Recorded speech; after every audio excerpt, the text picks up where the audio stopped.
12 en 13 maart heb ik 2 eigen concerten gegeven. Ook een beetje om aan het album vast te maken.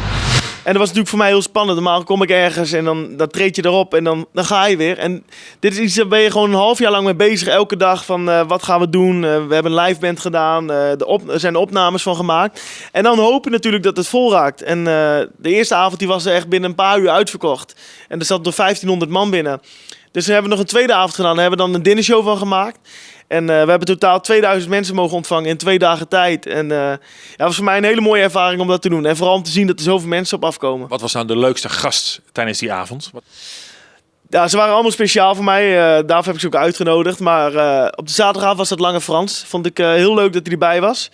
En op de zondag had ik Lee Towers. En dat was helemaal bijzonder natuurlijk. Die zie je niet meer zo heel vaak, vind ik. Als ik hier optreed in de buurt, dan kom ik altijd wel Lange Frans tegen. Of Django Wagner of dat soort artiesten. Maar Lee Towers kom je eigenlijk nooit tegen. En die stond dan bij mij. Ja, de hele zaal stond op zijn kop. En hij is net 70 jaar geworden. En als je ziet hoe hij dat nog doet, kunnen heel veel artiesten een voorbeeld aan nemen, denk ik. Nee, Jan die was helaas voor het Junior Songfestival was die weg. Mijn management was natuurlijk wel Alois Buijs. En die hele groep die was bij mijn concert. En die vond het superleuk ook om te zien. Voor het eerst met een live band. En die waren allemaal enthousiast. En die zeiden ook van misschien moeten we wel gaan proberen om jou met een live band te gaan verkopen.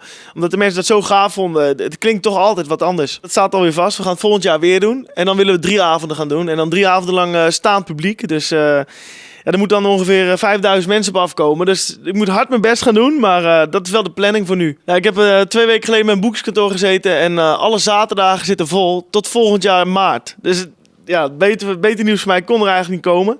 We doen nu per jaar ongeveer 250, 260 boekingen per jaar. En het begint al helemaal vol te lopen. Dus mensen zijn nu allemaal heel snel aan het boeken. En ik treed nu ook heel veel door de week op maandagen en donderdagen. Van de week was ik zelfs maandag, dinsdag en woensdag weg.